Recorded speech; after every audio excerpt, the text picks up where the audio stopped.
Hi everybody and welcome back to the next episode of Threads. This is episode 2 of series 1. It's great to be back after a little bit of a hiatus, and I'm really excited about this particular interview. Number one, because I genuinely believe this gentleman has had the most interesting and I'll say colourful life. On the second flip, he's my uncle. It's my Uncle Paul.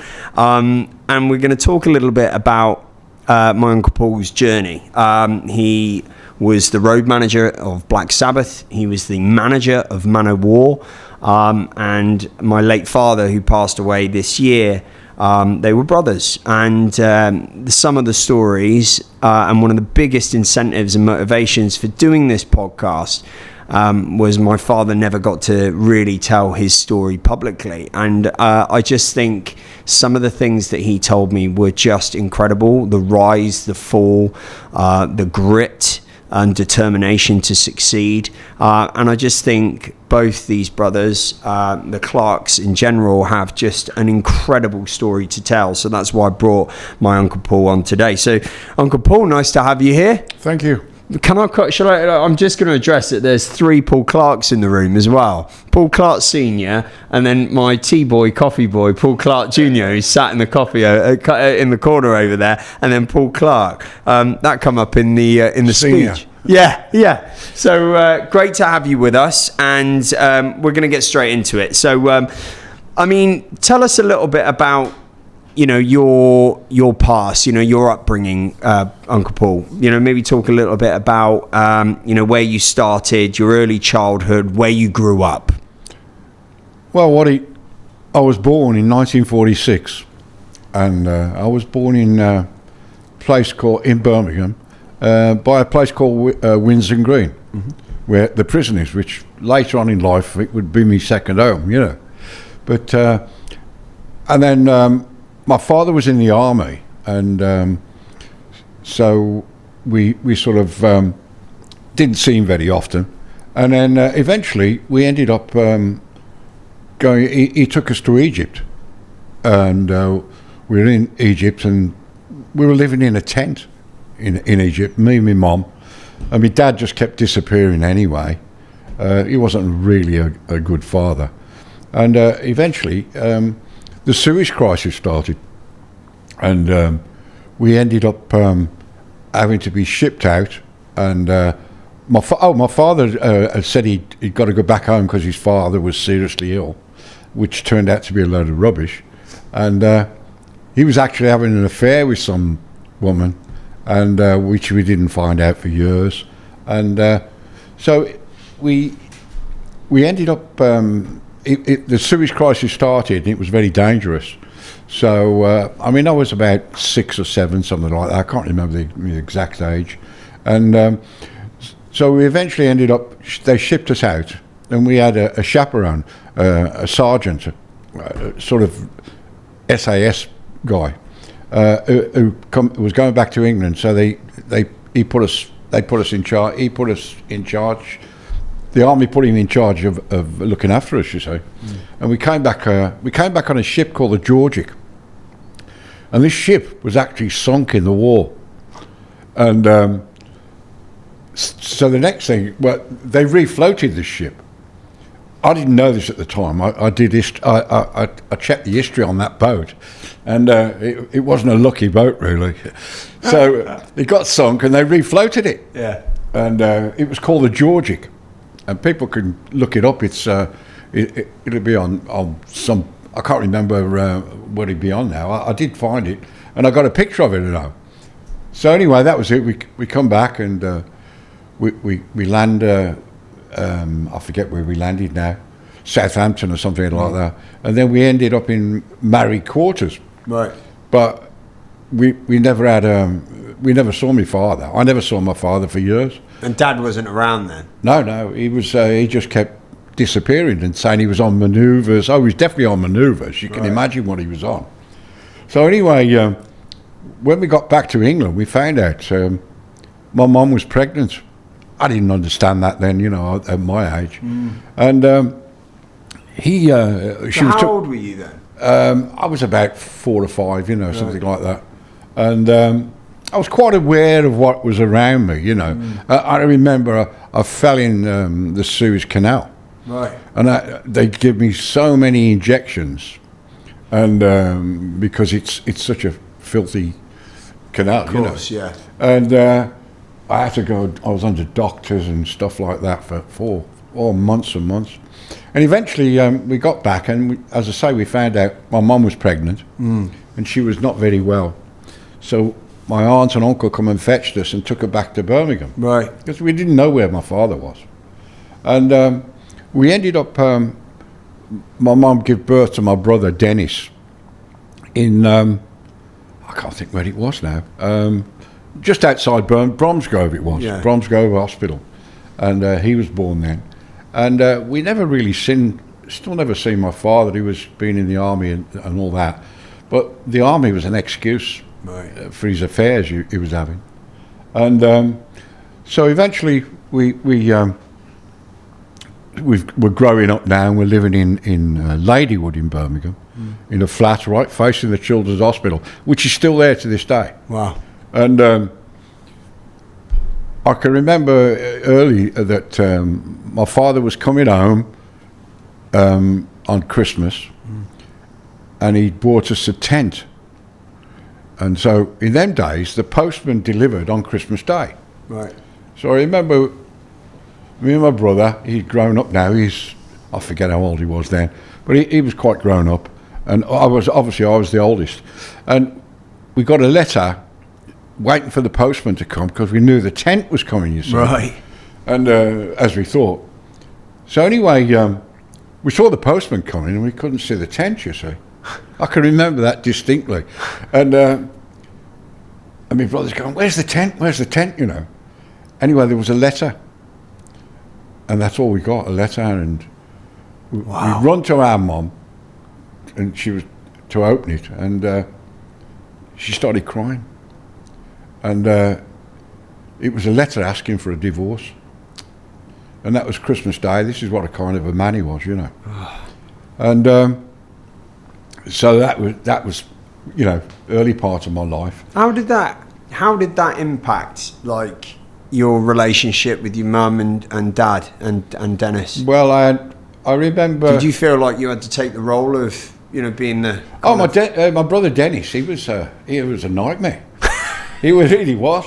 I mean, we sat. I can remember in the summer we used to sit on the steps, and the neighbours would be all round, the kids would be all round, and we were all sitting on the steps, and me and my mum, and also my mum was going, "Oh my God," and there was water running down the steps, and we couldn't fathom it out, Yeah. And then she ran in the house, and I can remember to this day she was screaming and shouting at Dennis. And what he'd done, he was getting bowls of water in the sink and tipping them on the floor, and it was coming out the front door. And I mean, that's what I kind of. He was a terror, really. Was it? Yeah, he was uncontrollable. I mean, I was a goody-goody. And the other thing is, when I was... I'm sorry, but I don't believe that one bit, No, especially when we talk more. Yes. And also, so anyway, it went on like that, and then one day my father turned up. Yeah. And I was only a kid. I suppose I was about 7, 8 or something like that. I can't remember now. But anyway, I'd been playing with the other kids in the street, and some kid hit me over the head we're playing cowboys, and he hit me over the head with a gun. Of course, obviously it hurt, and I ran in crying to my dad, and he just went nuts. He went, "You get out and beat him up." Wow. And that was the first fight I ever had. But it shows what kind of man he was like. Yeah. And he had no feeling for you at all, Really? And then eventually, I remember another time, it's just come to light. He took me away once to the army camp, and we were in this vehicle with a canvas top, and we're going around a corner, and suddenly the door opened, and I fell out, and he just managed to catch me. And then we ended up in a caravan somewhere, And this woman come down, and I remember her being, when I look back, she looked like Elizabeth Taylor. Right. And I didn't know, not wise or anything like that, you know. And and that was all I could remember, really. Wow. That was his girlfriend. Wow. Behind my mum's back, you know. So that's how that was like the start of. What was sort of school? You know, school life? Yeah, I went to Roman Catholic schools, Right. which were really quite tough. Really, the nuns were awful. Really. And my mum had a rough upbringing because what had happened, she ended up her and her sisters were and my uncle Jack were my nan was taken ill, and they put us, my mum and everybody, in Father Hudson's homes. Little did I know I'd end up there as well. Wow. Years later. Yeah. So that was just the start of it. So anyway, my mum at this stage, my mum I remember my mum telling me when I was young that how that she got run over by a car in Ladywood, and I think eventually that's what killed her. She had a big lump on her head. Right. And eventually she had a brain tumour, and she died actually. I'm jumping the gun a bit. No, keep going. I got my first job. I'm jumping ahead now, well ahead. Knocking chimneys down. Right. I'd got an apprenticeship to start with. Right. And I didn't get on with everybody there because they were bullying me. What was the apprenticeship 15, in? You know. What was the apprenticeship in? What was it doing? Yeah, it was for commercial vehicles. Oh, right. Because I was really into trucks and stuff like that, you know, thanks to me Uncle Jack. And I used to play truant from school, but he'd take me in his lorry, you know. And so anyway, I ended up going ahead with knocking chimneys. Oh, I got the sack. I got the sack because they got me under a lorry, and they're saying, look up there, and I want you to tell me if it's slightly dripping, you know. Right. And I thought, this ain't right. I wasn't exactly stupid at this stage, you know. Yeah. And I thought, they're up to no good, this lot. And they were always taking the mickey out of me, you know. And this guy, I remember he had a motorbike, an aerial ladder it was. And he was a real cocky character. Anyway, I'm looking up, and he says, I want you to tell me when the water starts dripping. Yeah. Anyway, he pulled one of the cylinders out, and I was covered in oil and God knows what, you know. Yeah. And I'm afraid I lost it. And he ran out. And so he got his bike was outside, so I kicked it over. And the boss come. And Motorbike, I'm assuming. Yeah, he had anyway, I kicked his bike over because that's the only way I could retaliate, really. Right. You know? And that was it. I got the sack. And I ended up, a friend of mine, Jerry, his dad was doing knocking chimneys down and building work and everything, and he gave me a job. Nice. And I ended up doing, you know, it was like they put me on an extended ladder, and he got right up. He used to call me Percy, by the way. Get up there, go on, Percy, get up there. You can do it. Why Percy? He just made it up. I never know to this day. And so anyway, the next thing, I'm up this ladder, and he's got two ladders tied together. And he said, now, Perce, rock the ladder. He says, get your body weight to rock the ladder, and every time you come back up, break the guttering. It was like cast iron guttering, you know. And it was really risky, but I never thought of anything of it. And how old were you then? I was 15.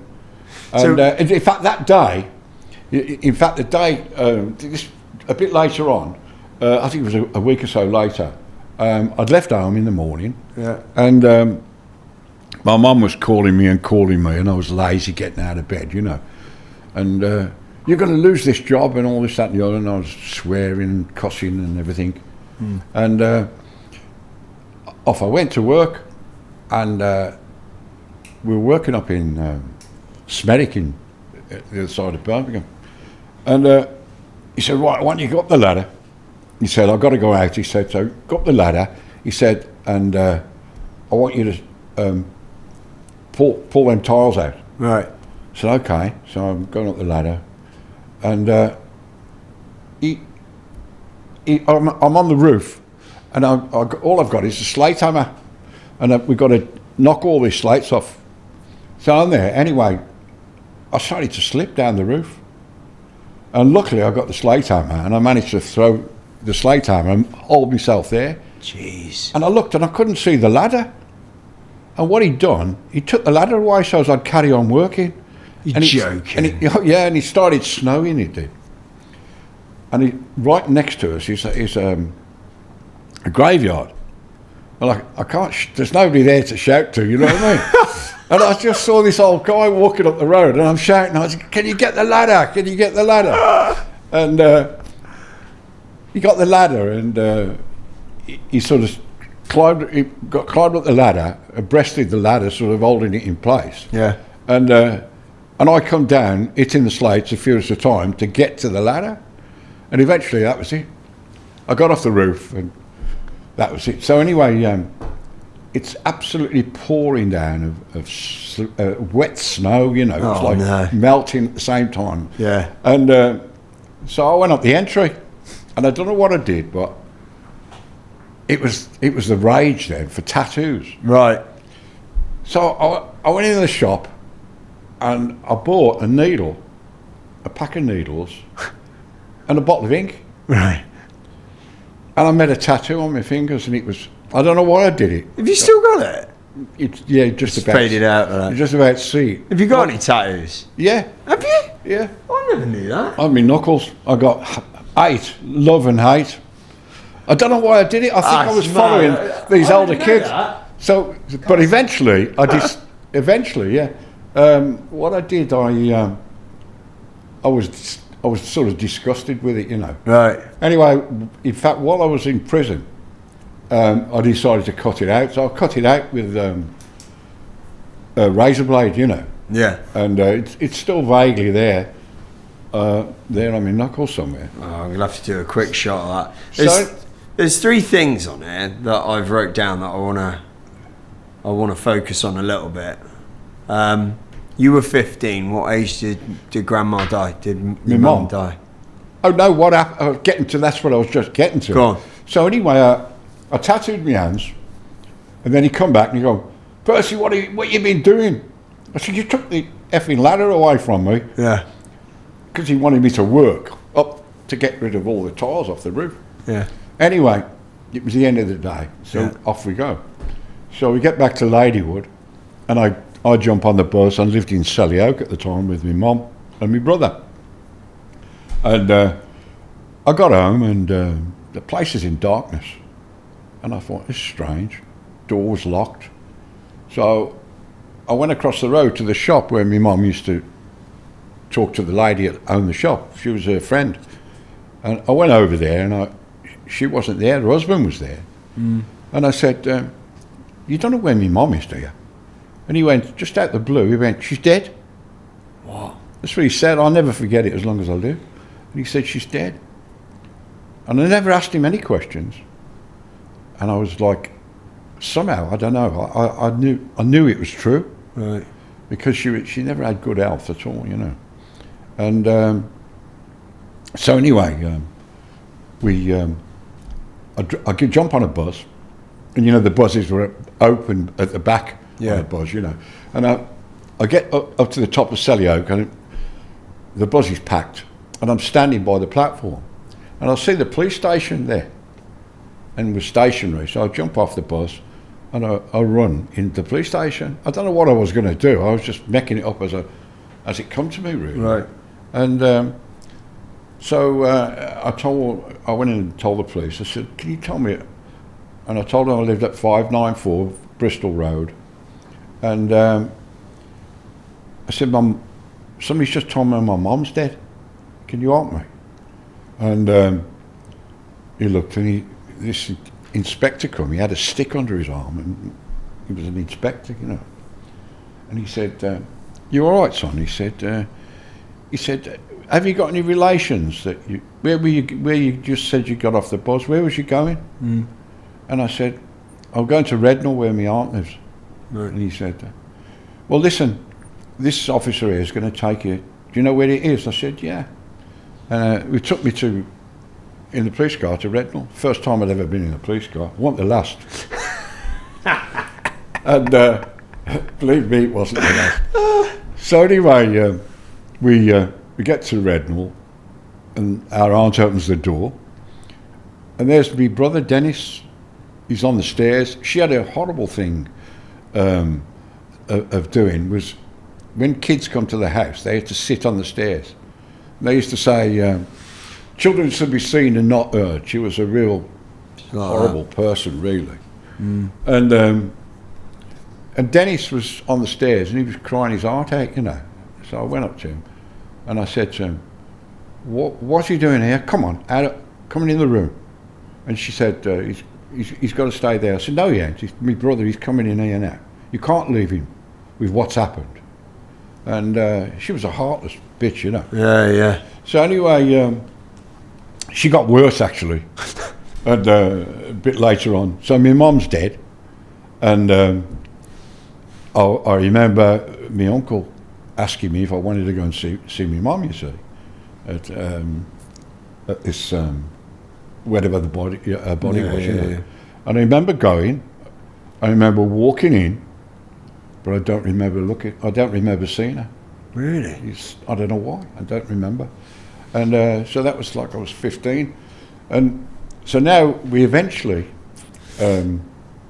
we get, I'm trying to think which comes first. Oh, so my mum, before my mum died, she was taken ill. And what she did, my aunt, who run my mum's life, she said, "Well, your mum's in hospital, you've got to go into Father Hudson's Homes." Yeah. Because we as children had to go there. So she was saying that we got to go to her. we got to follow the way she'd gone. But was through it a home to toughen us up? Right, I got you. Okay. Anyway, being the eldest, I said, "I'm not going to Father Hudson's Homes." And my uncle said, "You'll do as you're told, my lad." So I ain't staying. Anyway, we end up. He took us on the Middle and Red bus to, I can't remember where it was now. Anyway, we go on this Middle and Red bus and we get to where Father Hudson's Homes was. And it was not far from the NEC, really. Right. In Birmingham. And Cozel, it was. Still there, the places. And so my uncle, the nuns come and they were trying to be nice to us. I mean, I wasn't interested. I knew I wasn't going to stop. So I said, so they give us ice cream. Well, because of rationing, we never seen ice cream in our lives. Really? But Dennis, his eyes were bigger than his belly. Yeah. He said, "You're going to finish that ice cream?" I went, "No." He said, "Can I have it?" And I said, "Yeah, you can have it." I said, "I ain't staying here. You come in." "Oh, I like it here." That's what he said to me. And I said, "Okay." And I gave him the ice cream. I said, "Look, when they come, just tell them I've gone to the toilet." I remember saying that. And we're in the kitchen area, we were. And out the window I went, you see. Well, my mum had given me a £0.50. And so anyway, I'd got some cash on me. So I did a runner. And I went to the bus. I knew he'd got to get on the bus as well to get back to Redmond, you see. So I went, and I went further back on the bus. So, you know, I was hoping he was not going to see me, you see. It turns out, as I'm coming down the road to where I'd just run from, he was standing at the bus stop. So I was right upstairs, and I jumped behind the back seat where there was an arm to open the emergency exit. Right. But anyway, he went downstairs. And I went all the way to Birmingham. And when we got into Birmingham, I let him get off first. And then I got off at the next stop. by the ball ring, and I ran through the town, and I was trying to decide which bus to catch. So I caught the bus, and luckily, he went on another bus. So I got to my gran's, and my gran, she was a real tough old character, but she was a real sweetheart, and she'd remarried. Right. In fact, I need to tell you about this now. My granddad, my original granddad, he was a bare knuckle fighter. That's right, yeah.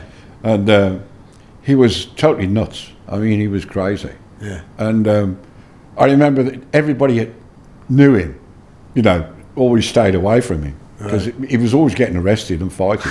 But he also went to France and had 50 fights and never lost one. Wow. And he was a sort of like middleweight. Right. And he only ever had one fight legally, and that was in Tamworth, where you're staying at the moment. No way. Yeah. That is mad. Yeah. What was his name? Jack Waldron. Jack Waldron. Yeah. And, is there any... I'd love to kind of look that up a little bit, because I think Dad was trying to find some photos. I've got all the stuff. Have you? Yeah. I'll have to have a look at that. I've got the first fight. He won his first fight, legal fight. Yeah. Anyway, everybody was terrified of him, because he was a real tough nut, And he ended up... with... I can't remember now what I was going to say. Was he alcoholic, wasn't he? Yeah, he was a boozer, yeah. Anyway, what happened, the Coleman turned up one day, and they were always terrified. They'd like tap the door quietly in case Jack Waldron was in, you see. Anyway, Jack Waldron's there, and he goes and answers the door. Yeah, what do you want? Oh, Jack, he said, I've come for the coal money. He said, well, I tell you what, you better fuck off. He said, that coal was no good. We had to fucking burn it. That's what he said, yeah. No. Yeah. He's a nutter. The 8 or 10 coppers was was he around when you were a kid, or did he die? No, I don't remember him as a kid. No. But I did in later years always wanted to find where he died. Yeah. Anyway, where I was born in not far from Windsor Green, he was in prison there, and I ended up in prison there as well. Anyway, what happened when he got sort of demobbed out of the prison? He went to a place which was 50 feet away from where I was born. Yeah. And anyway, so what happened then? He when they sent him out there, it was a aftercare sort of place, from prison, and he died. Wow. And for years nobody would talk about him, but me gran remarried, and she married this guy, Albert his name was. Yeah. And he was a really nice guy. Yeah. And she served something nice, and he waited on her hand and foot, and she ended up with a leg irons on and everything. Really? My grandmother did. Wow. And my brother Dennis, he used to push around in the wheelchair, and the wheelchair was enormous in them days. Yeah. And he used to walk down. He'd walk it down to the Austin Motor Company, and then the one time he went, he made a sign. Right. Penny for the guy, and he got it on the back of this giant. It was a pram, really, What? And he was a penny for the guy, and they're all giving him money. And our gran said, "What are you up to, you little mare?" She's going, and she's telling me the story. What happened? She said, "I didn't know." He said he was penny for the guy, and I was the guy. No. And that was it from the outside the Austin Motor Company, because my uncle worked there. And he was waiting for it to pick up, and but. Him and my gran were inseparable. They were close, right? Yeah. And she saw some life even with me. I ended up living with my gran. But going back to the father at his own thing. So I got back to my gran's house because I thought that was the safest place. Yeah. She always stuck up for me. She said, "Oh my God, you little bleeder, what are you doing here?" And I said, "I told you I don't want stopping." And so anyway, my mum was in hospital, and then my aunt, who was sort of ruled my mum's life, I wanted my brother to come out of the hospital, and I used to be on it, my mum, when she come out of hospital. please, can we get Dennis out? Because he was still in there, you know, in Father Hudson's Homes in Kozel. Yeah. And we eventually, after me driving him out, we got him out. But so anyway, your dad did a check on this, by the way. Right. A couple of years ago now. And he did a check on the history of Father Hudson's Homes, and he wrote to Father Hudson's Homes, and they answered him. Yeah. And they said, by the way, your brother's still on the run. What? This was 50 years later. Oh my days. They never caught me, you see. So anyway, that's how it was. Let's jump forward then. Let's look at because I know Dad went off to the army, didn't he? Where did you go next? Because you said about prison. When did you go to prison? Oh, well, let me finish the story about my aunt. Then wrote to the colonel in the army, and saying that my mum had died, and that he needed to take some move to look after my brother, you know. Yeah. So eventually they told me, they threatened him. Right. He abandoned his own children. So he had to have my brother. He went to Singapore. That's right, Singapore, yeah. I remember. And then I remember my other his mother, taking us, I went with her, and to somewhere, Heathrow or somewhere like that. Well, no, a railway station. And he got to go on a train to somewhere. That's all I can remember. And she said, she said to Dennis, she said, you're going to have to behave yourself with your dad. He said, I don't know the bloke. That was his answer. I don't know the bloke, but he had a terrible life in Singapore. Yeah, I know. He was bullied. And she was a real bitch. Yeah. And I remember, and my mum, he'd beat my mum up and God knows what.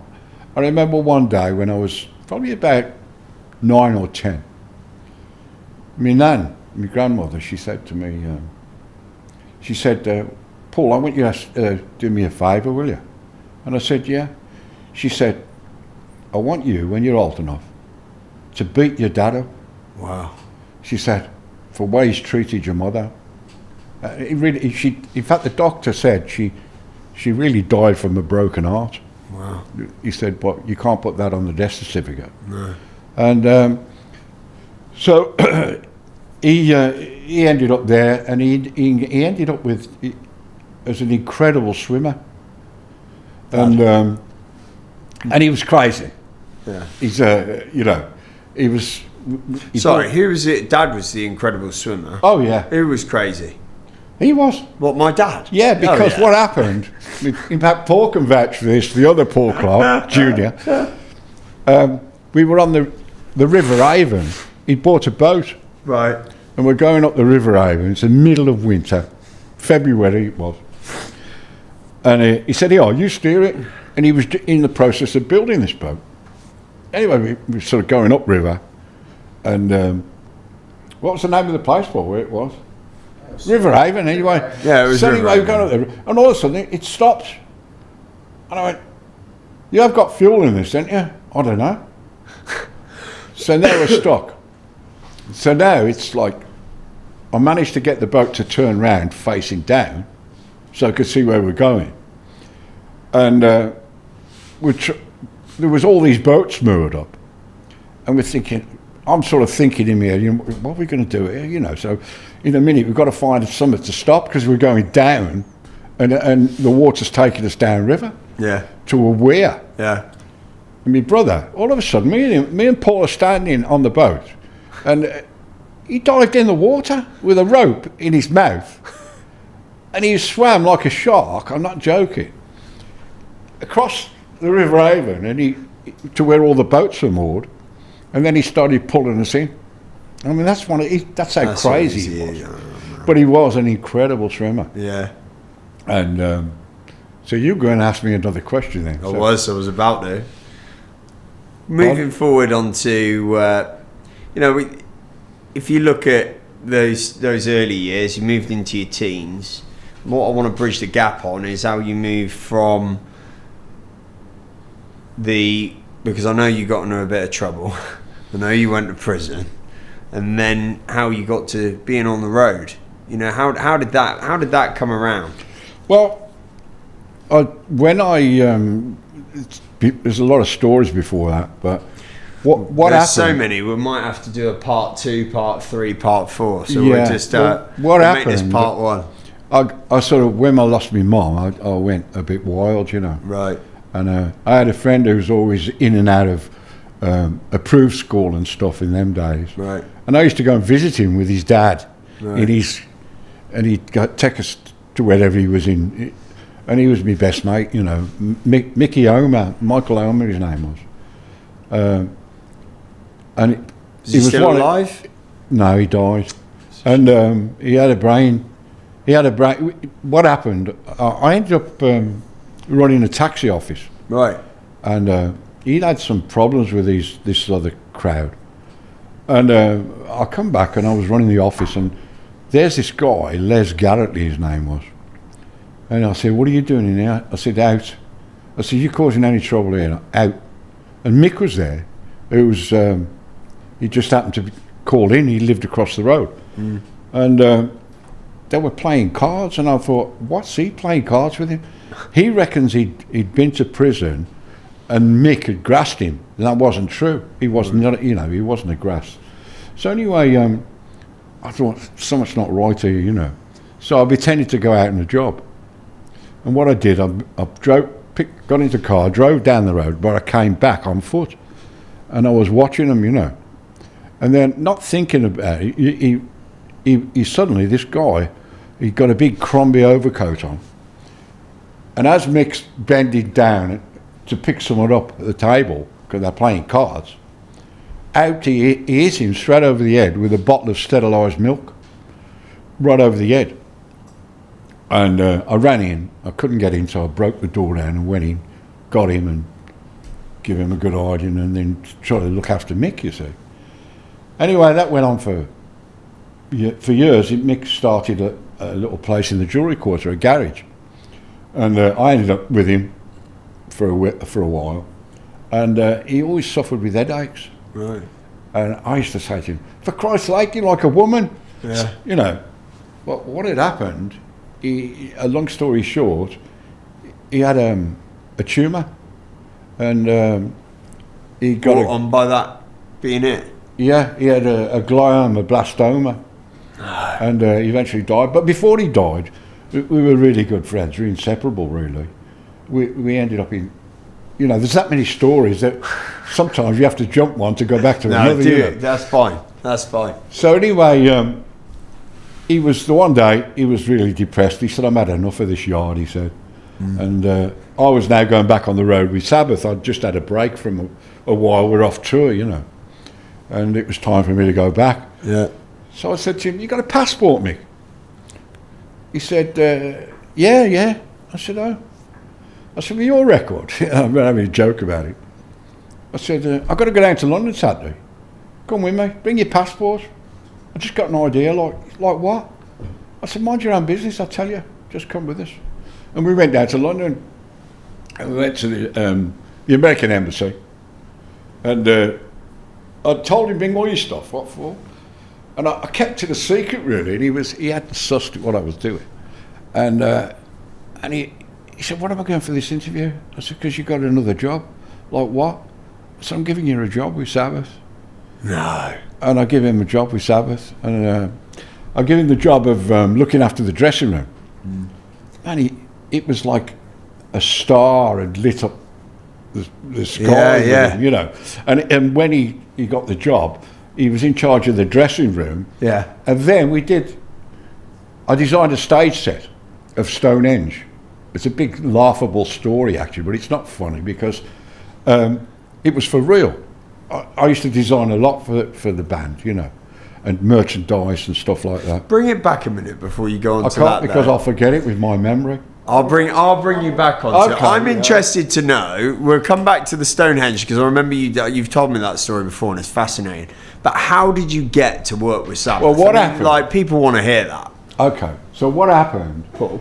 My friend Albert Chapman, he worked on the door at the Rum Runner, Now and again, I'd help out with him. Was that a club? He started a disco, so I become a doorman. In fact, I got a job. My first job, I was like 17, and I worked at the Locarno in Birmingham on the door, and it was enlightening, you know. And sometimes I never went home for days, you know, with all what was going on. All what was going on. Yeah, you can imagine. Anyway,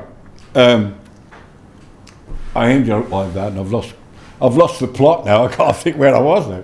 So you're all working the doors. Yes, I'm working the doors. So anyway, then I'm going to the rum runner, and Albert has just gone on tour with Sabbath, you see, in Australia.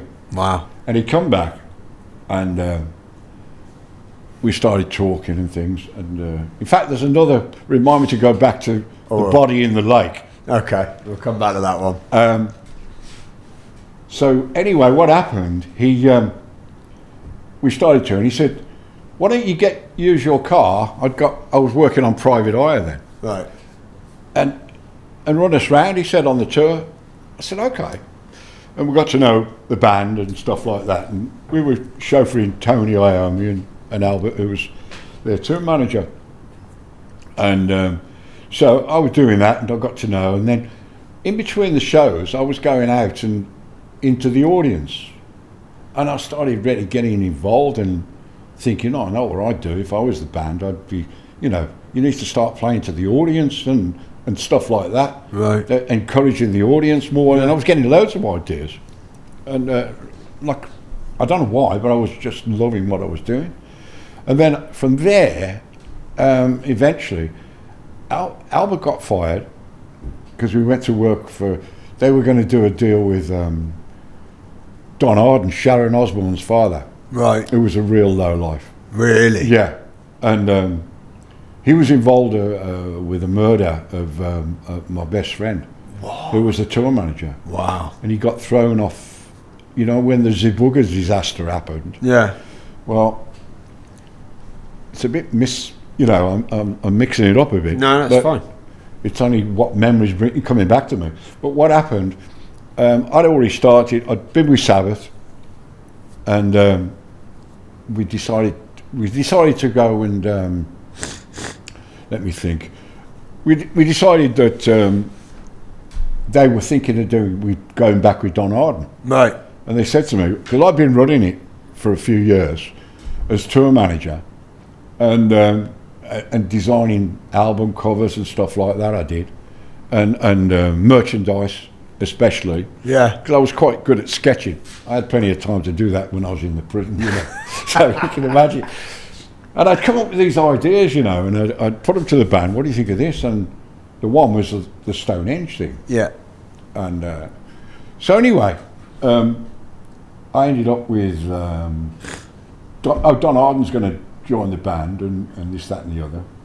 And they asked me what he thought. I said, he's okay as long as you don't let him near the accountant, because he'll be threatening the accountant. You've got to pay him. Don't let him pay himself. Right. I said, well, I got to be honest. I wouldn't go near him really. Anyway, and sure enough, he started as soon as I was his best mate to start with, because he wanted to, I wouldn't stand any messing from him, No. And so he was really palling me in, Yeah. And I knew what was going to come later. And then we were going on our first tour with the Stonehenge, and it was in Toronto. The first one was. Yeah. And I had a phone call off him the first night, and he's saying to me, he phones me up and he says he's going round and round the garden and everything. I said, Don, what are you phoning me up for? Are you telling me you're going to sack me? And I said, you ain't going to sack me. I said, because I got a contract. It's nothing to do with you. I said, and that's it. I said, he's trying to intimidate me. Yeah. And he goes, and he called me the Birmingham Mafia, me and Albert. He was a bit of a. He was a dangerous man because he'd have things done. Right. And I had a tip off from this guy called John Downing, and he's tipping me off, and he said, "Look," he said, "I'm marking your card." He said, "You got a marker on you?" I said, "Really?" I said, who? He said, Don Arden. I said, I ain't worried about him. And he says, well, I'm just warning you. Anyway, it turns out it wasn't me. It was him, John. And I'd gone out, I'm jumping ahead of you. I'd gone out and started the band Manowar. And John Downing and was at the place where we used to load up for all the equipment to go on tour, you see. Got a place called Light and Sound Design in Birmingham. Yeah. And they're still going, but not, they're up in Longbridge somewhere now. Wow. They're a lighting company. Anyway, John said, he said, how are you getting on with this new band you got? Yeah. I said, okay, we've got no money. I said, so we're just bluffing it, really. I said, I haven't told anybody I've left Sabbath, so people who still want, you know, still will do favours for me, you know. And I got a record label interested in him already. And he said, oh, good luck with that. He said, I tell you what, I'm going out with this band, Barclay James Harvest, or James Barclay Harvest. And he said, what time's your boat leaving? He asked me. Yeah. And I said, oh, so-and-so, give him the time. And he said, I'll tell you what I'm going to do. He said, I'm going to throw a party when we get to Germany. He said, and I've looked on your itinerary. And he said, I'm going to throw a big party and then have a big feed up.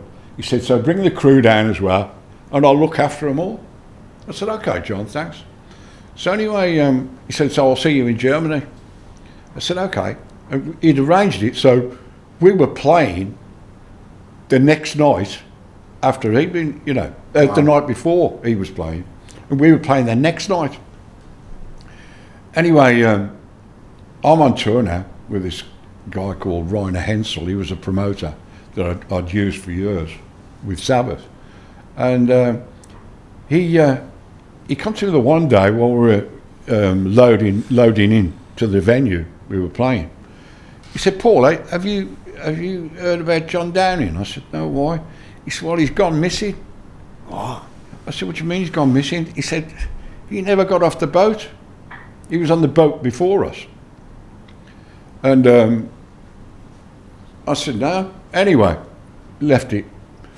And what happened, on that night, we were on the boat going to Zeebrugge. That disaster happened where the ship sunk in just on the edge of the harbour, you know. So as we're going through, me and Eric, the singer with Manowar, I said, come on, let's go upstairs. I said, there's a ship that's gone down, it's sunk. I said, a load of people missing and trucks, you know, with people still in them, you know. And I'd seen it on the news, you see. So I said, we're in the bow of the boat, and we're just cruising towards the harbour. Yeah. And there's no noise whatsoever because the engine's right at the back, and it's sort of eased off as it's slowing down to go into the harbour, you see. And he's looking over one side of the pointed bend of the boat, and I'm looking on the other, and we're like almost touching each other. And he went, oh my God, can you imagine falling in here? And I said, not really, no. No. I said, you wouldn't stand much of a chance. But little did we know, John Downing had been thrown overboard, and his body we must have been passing his body. Wow. And I did start an inquiry. Were you friendly with John then? Huh? Were you friends with John? Yeah, well, John was the tour manager when I left. Right. I'd just had enough. So why did you leave? I just had enough of the way it was being run. Yeah. And Don Arden come in, demanding this, and then he was bringing crowds of people on, and we had words and everything, you know. Right. And I actually saved his life really as well once. Really? While we're doing the tour, we ended up with he bought some the bootleggers were doing taking a lot of merchandise off us, and but they had loads of respect for me because I'd been years doing it. So what had happened? We were playing some venue. And we had to go by one of these jet boats in Copenhagen or somewhere like that. It's Yeah. sort of part of the world.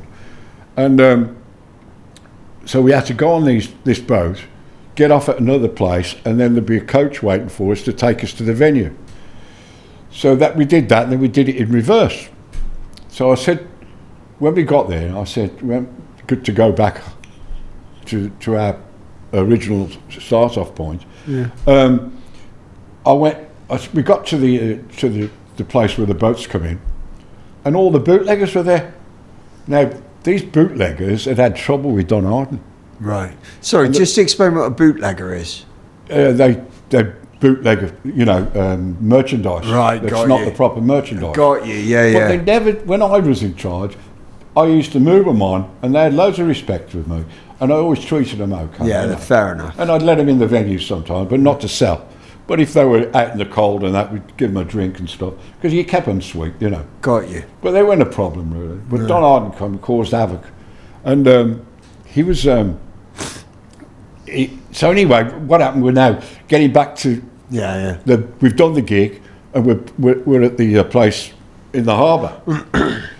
So I said to Jeff, the keyboard player, I said, whatever you do, hold the buzz here. I'm just going to check everything's okay. Otherwise, we've got to go 2 hours round to get back to our original hotel. Right. Well, it was longer than that, in actual fact.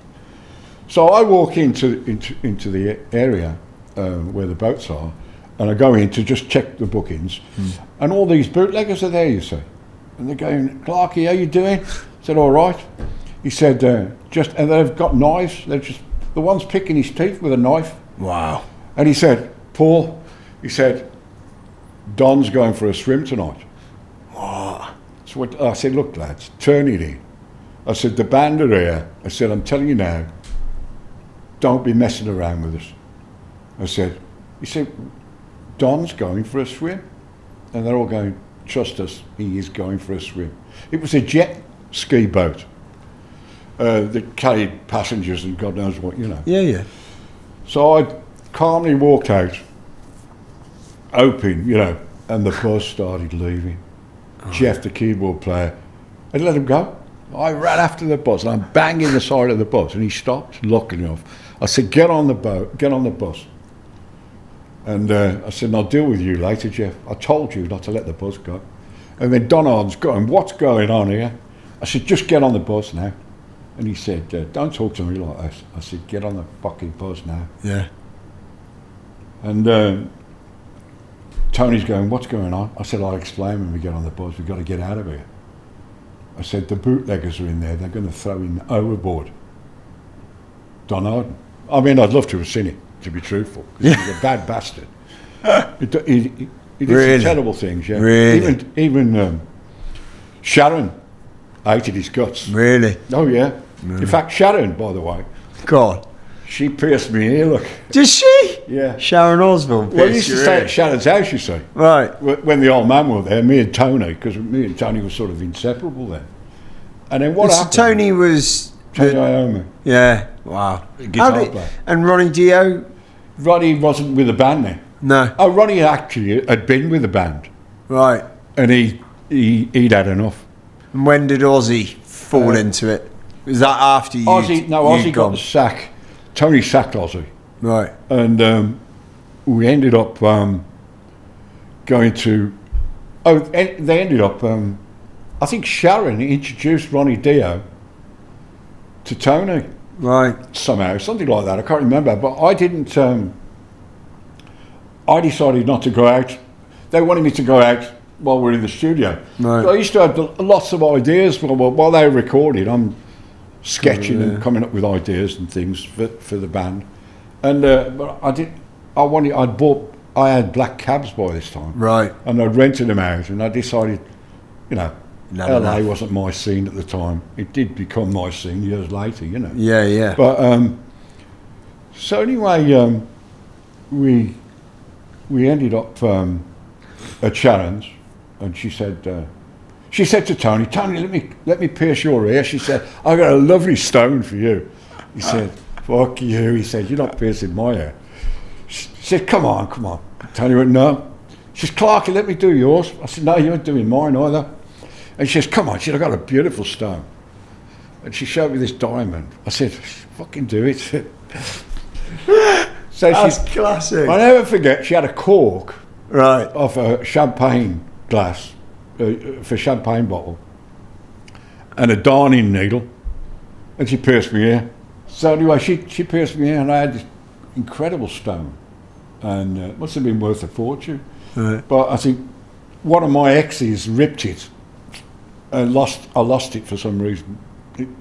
I remember having it at the house one day, and it was gone. That's quite the story, though, to have your ear pierced by Sharon Osbourne. Oh yeah. So I got loads of pictures of Sharon as well.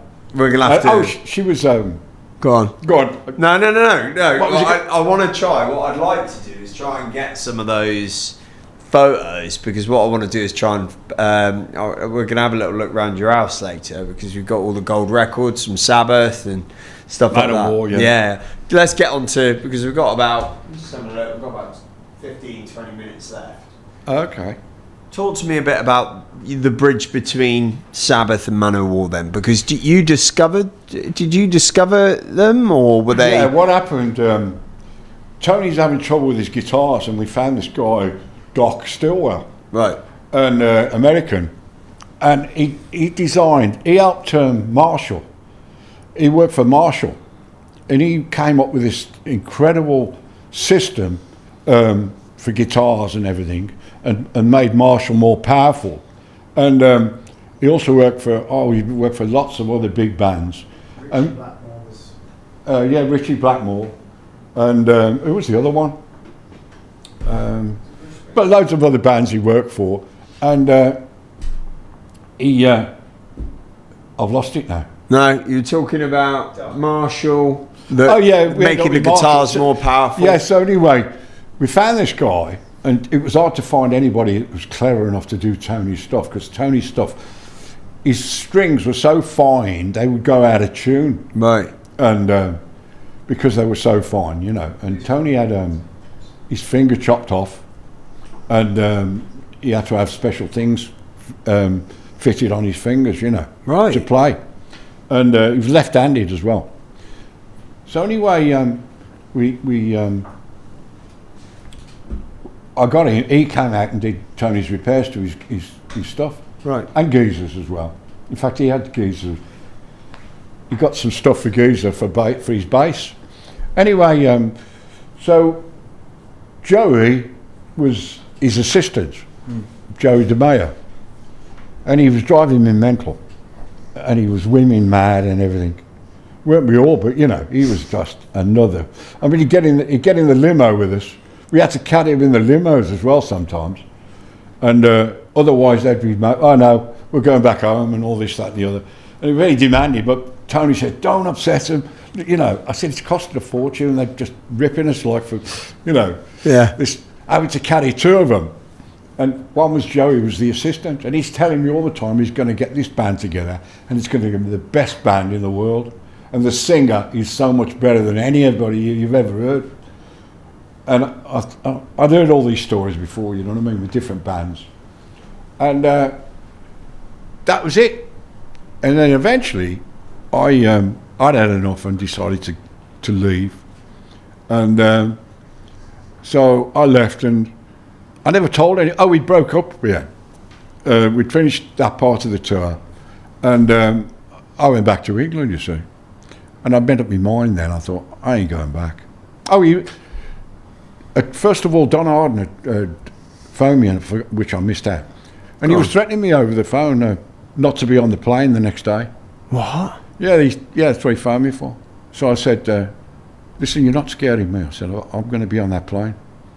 He said, I'll advise you not to be. I said, I'll be there, I'll bet you. So the next morning, I went straight down to Heathrow, and I was there about 4 hours before everybody. And so I went down there, and don't forget, I had the tickets. And so I went in to check them in and this, that, and the other. And the band hadn't arrived. And Don Arden's tickets was there as well. So I cancelled his tickets. And that was it, you see. So they turned up, and there's a big skevuffle. And they're already a bit cagey with me. And I'm thinking, they know something as well, you know what I mean? Right. And but they were intimidated by him. They were scared of him. And so anyway, I changed their tickets to coach class. Don Arden, just to piss him off. And we ended up in first class, as usual. And he wasn't happy. And he sent his minder up. And I just said, look, get the fuck out of here. I said, you get back in coach where you belong. Stop coming intimidating me. Get lost. And Tony, they knew something was going on. I think he'd approached them and told them what he was going to do. Right. But I was determined he wasn't going to move me. And so that was how it was. And Wow. did the tour. It was crap. Oh, going back to Did the no, tour, it was crap. No, the tour was good. It Yeah. was just so going back to my friend Mickey Homer. Yeah. Who I give him the job. He was so excited. Yeah. What was he doing again? He was looking after the dressing room. Right. So part of the show I designed where two monks would come on stage, right, in the dark, in the shadows, and they would move. The whole riser would revolve, right? So I used to have these two guys dressed up in monk's gear, and they would come in and push. And as they pushed it slowly, sometimes we blocked it, deliberate, because I'd be going, what are you doing? What are you doing? And we'd wind them up, you know. And we always had a laugh on stage with different things, you know. Yeah. And I'd say, jam it, you know. Yeah, And they'd be pushing and going, oh, fuck, we're going to get the sack, you know. And, so there they are. We'd pull the bars out and they'd go arse over tip. And there was all sorts of paraphernalia. Don Arden brought a midget in as well. What? Yeah, he brought a midget. And What for? Like yeah, part of the part of the stage. It was disgusting. Wow. So anyway, it was. Oh, and we ended up with the worst drummer the world's ever seen. We ended up with Bev Bevan from ELO. Right. He was fucking terrible drummer. Really? Oh, So is this for Sabbath or Manowar? Sabbath. Right. So, and I did mention that's Tone, you know, and he wouldn't have it. He was his mate, you see, Right. and he was horrible. And again, Ian Gillan was with the band because Ronnie Dio had left. Right. And so what happened then? Ian Gillan left the band. Well, before he left the band, I heard he was leaving, and I said, "Yeah, I've had enough as well." And we're both going to leave together. And so I've lost the plot now. You're going to talk about the champagne, aren't you? Oh yeah. Oh, go on. So Bev Bevan, he would take a bottle of champagne on stage. Yeah. Now, what Pratt, as a drummer, would drink champagne? Can you imagine all the belching and God knows what? Oh yeah, 100%. Hiccups Yeah. and things like that. And I tell you, he was such a bad drummer. Really? Oh yeah. So anyway, we're in this hotel. We just finished the last gig before we're going home. And Gillan said to me, he said, "Uh-oh, your mate's coming." And he comes over and he said, "Hello, chaps," because he was a real snob. And I hope he's listening to this when it goes out. And he says, "Hello, chaps, can I join you?" And I said, "If you must, yeah." And he said, "Paul, can I ask you a personal question?" He said, "I mean, what are you doing here?" "What do you mean, what am I doing here?" I said, "Well, this is my retirement tour. I've had enough of you tossers." I said, "And I'm retiring." I said, "Can I ask you a personal question?" "By all means." I said, "Why are you here?" "What do you mean?" I said, "Well, you can't play fucking drums, can you?" And I looked at Ian and I went, "Ian?" And he went, "Yeah, you're the worst drummer ever." No. Yeah, we told him straight to his face, and he got up and walked away and never spoke to me again. Hilarious. And then we went to the bombing, you know, when Birmingham got bombed, Yeah. the IRA. Well, a friend of mine's sister was killed in it, and he organised a big thing at the Town hall. where? Then he said the town hall. No, it wasn't the town hall. It was the new place. Then he said. Yeah. Birmingham. BIC? ICC. ICC. So anyway, the posh part, wasn't it? Upstairs. Yeah, so anyway, we did that, and Paul's gone, Dad. And he's pointing down, look. Oh, no. Champagne Charlie. There he was. You're joking. Ben Bevan, yeah. What are the chances of that? He was going to play the drums. What? Right? I mean, he was useless. Anyway, so, you know, if you stare at somebody long enough, you intimidate them. You know, Yeah. This is it. You could get it. I was there and I was just intimidating. And as he's looking, he sort of looks up and I'm giving him the wanker sign.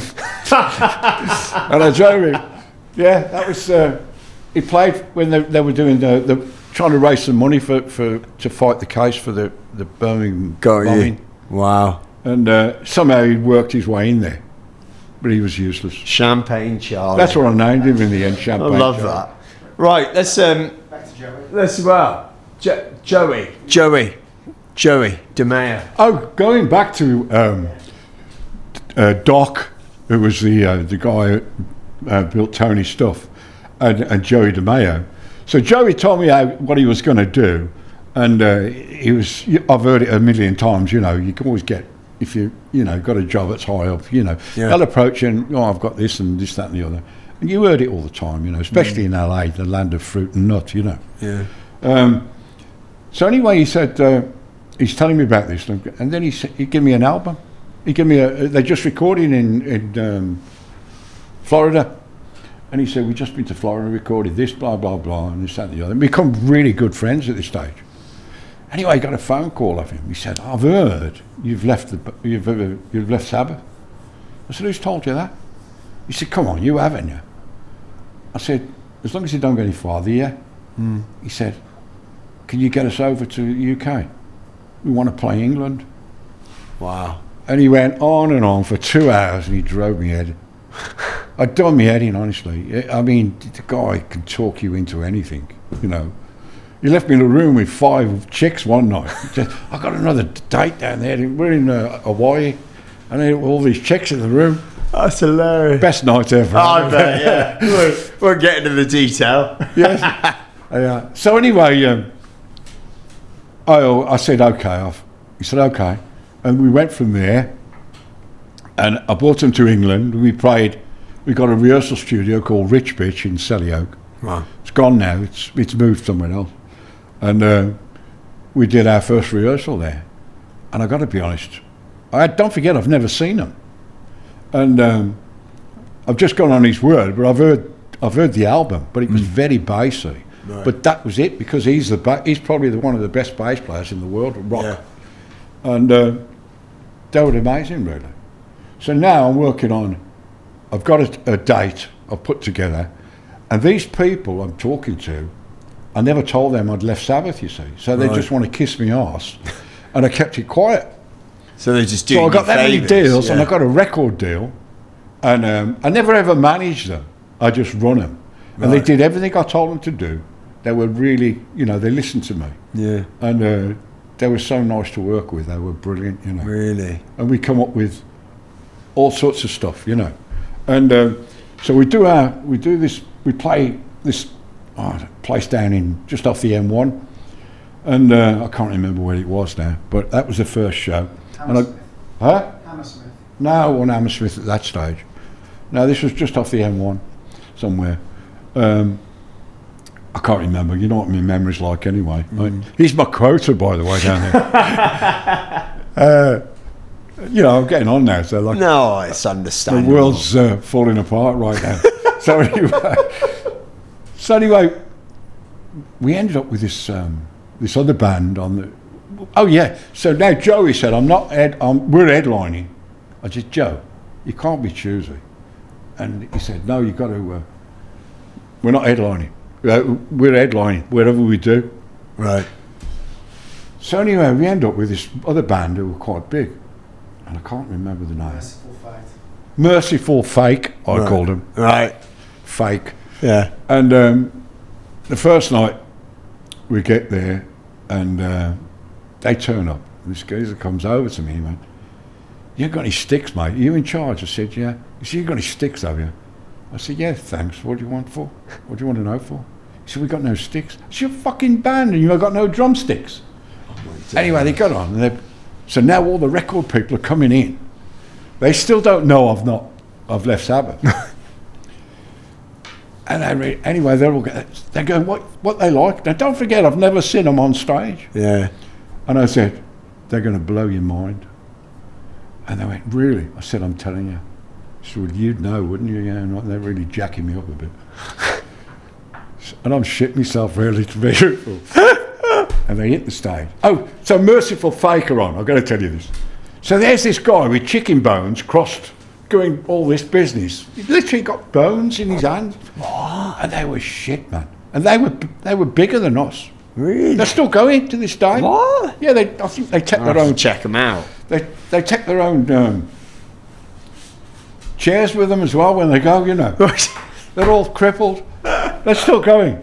Manowar, we're just unbelievable. And as all of a sudden, all these people are turning round and they're giving me the thumbs up from the record label, and they're going, "Unbelievable," like, you know. Yeah. And I'm thinking, thank fuck for that, you know, because I'd never seen them never over heard in the them. studio. No. Well, you know, it's not the same sort of thing.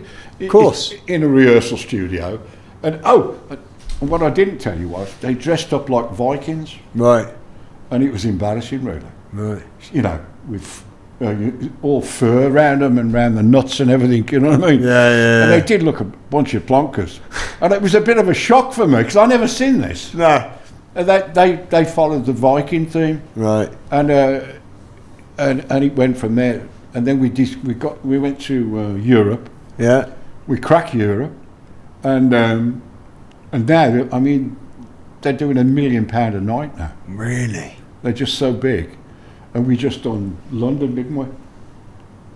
In fact, that was a story. Joey turned up at my house once, and we were going to go meet up, and he turned up at the house and he said, "Well, London's out." I said, "What's the matter?" He said, "They want $100 grand deposit to pay Hammersmith Odeon. How many times have we sold it out? You know, well, not sold it out. How many times have we played there? They want $100 grand deposit." What? He said, "I told them to get fucked." Yeah. I said, "Good for you." I said, "Listen, why don't you play Birmingham? Find us a gig and we'll do it." I said, "Okay."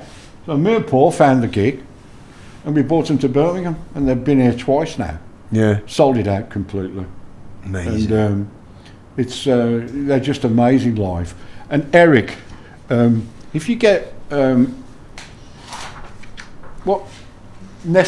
Eric sings on stage. There's a video of him on YouTube, and he does Ness and Dorma. Yeah. And it's well, you know what it's like. His voice is just second to none. He is incredible. And even I mean, they're 70 plus now. They still look like 22. I know.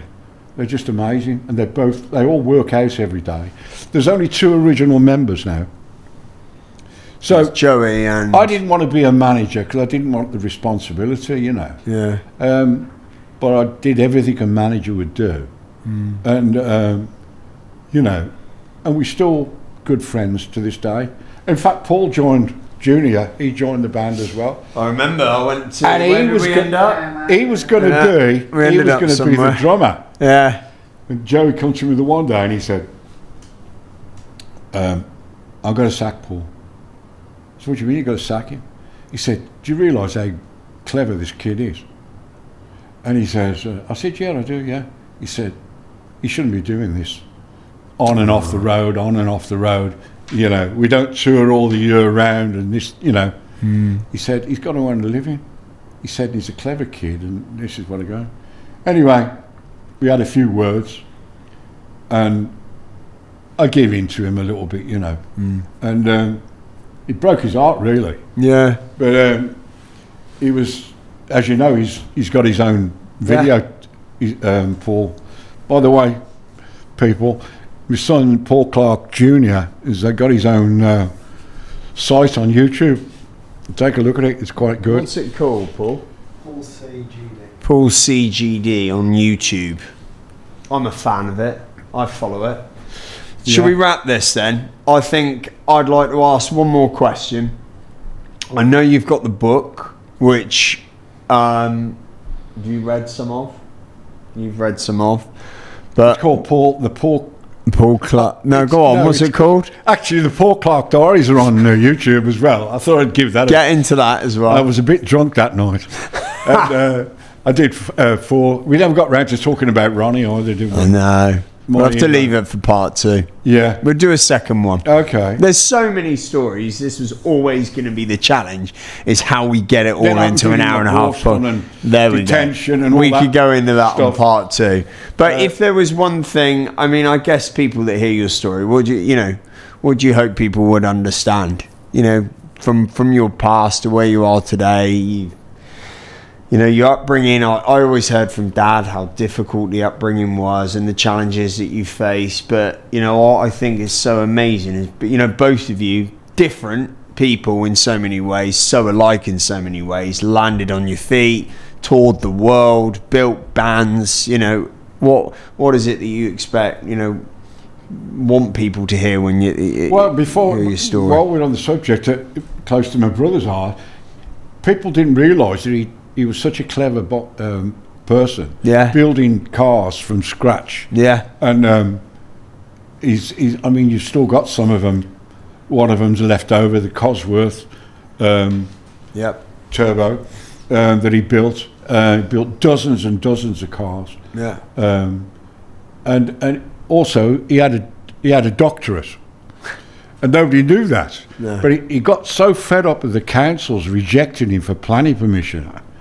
He thought, well, hang on a minute, I'm a doctor, really. So he started writing letters to the council and putting Dr. Clark, and they were kissing his arse after that. That's what was happening. And so there you go. God rest his soul. Yeah, God bless him. Well, look, I'd like to actually just say one more thing. Go as on. well. No, go right ahead. Because what happened, really, he was in bed ill because he thought he caught something off his grandchildren, and he ended up with sepsis on his backside. He couldn't go to the toilet, and I want to mention this because this morning I heard about, sounds crazy, it's a bit different to what I've been talking about, but what happened this morning, I was listening to the TV, and it said that lots of people now are suffering with constipation. It may sound funny, but it's not really, because I had the same thing, and I was ill and had a blood clot and couldn't go to the toilet. And it turns out my brother Dennis was in bed, and eventually, no thanks to his missus, she eventually got him somebody to come and examine him, and they fetched him in, and he ended up with an operation. And what happened, if I'd have known exactly and he'd have told me exactly what was wrong with him, we could have cured him. Because if you buy, there's a medicine which is, I can finally think what it's called now. Paul, what was it called? You know, that stuff I take. It's like it's anyway. This medicine, you drink it, it makes you go to the toilet. And if you'd have had that, he would have been fine, and it would have got rid of what he got inside him that he couldn't shit out. To be truthful, and that's what killed him. He got sepsis, and sadly died last April. Yeah, and this is dedicated And to I him. just, you know, there's lots of laxatives now, and if he'd have had that lactulose, it's called lactulose, and if he'd have taken that lactulose and he'd have told me what he was suffering with, I could have gone down there and cured him. You know, and I made him drink a whole bottle because he would have to go to the toilet. But what happened? Straining is dangerous when you strain him because it splits your arse, and that's how he got sepsis. Yeah, And he didn't know he got it. He thought he cut someone off the grandkids. I know. And he could have been saved, really. Yeah. It's sad.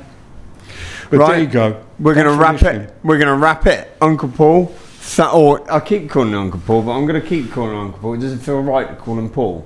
because I'm Paul. Call me what you You're like. I've been called worse. Paul, 3 Pauls. Yeah, Uncle this Paul. is the 3 Pauls signing off, and we'll speak to you soon. Yeah, thanks ever so much for coming in, and I can't wait for people to hear your amazing story. And my book, which is we're not the released yet. It's called Love, Crime, and Rock and Roll, There and we you go. get to find all sorts of. I've been arrested for the body in the lake and all sorts of stuff, and murders, and which are nothing to do with me, by the way. Yeah. But this is the police in their turn. They used to set you up in the old days, or verbal you, as they called it. You know. Teed it up. It's book So there's sales. more of that. Love that. And we'll talk more about the bands and Ronnie Dio and Ozzy Osbourne and stuff like that. Yeah, that'd be great. All right. Well, thank you ever so much for coming in, Uncle Paul. It was You're brilliant. welcome. I'm glad to be here. God bless you.